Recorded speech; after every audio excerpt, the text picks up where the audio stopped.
How many of you remember as a kid, you're looking over the window, what is that? And when I think about what we're doing here today, you think about a child in those images they see. They serve as something that's imprinted on the blueprint of their future possibilities. It's hard to be what you can't see.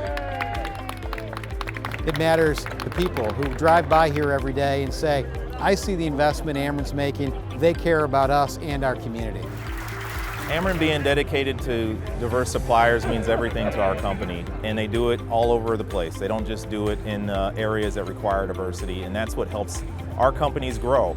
We have a corporate value of stewardship, and we write it, and you can't see it any better than you're seeing it here today, where we're actually leaving this place better than we found it. It's excellent to keep it right here in the same location. That was just godsend. This is a huge investment in North City, and it sends a signal that Ameren is leading the way in investing that are going to pay returns for many, many years to come. We're committed to this territory, just like I'm committed and proud to be a team member of the new North Metro so we can better serve the customers in this community.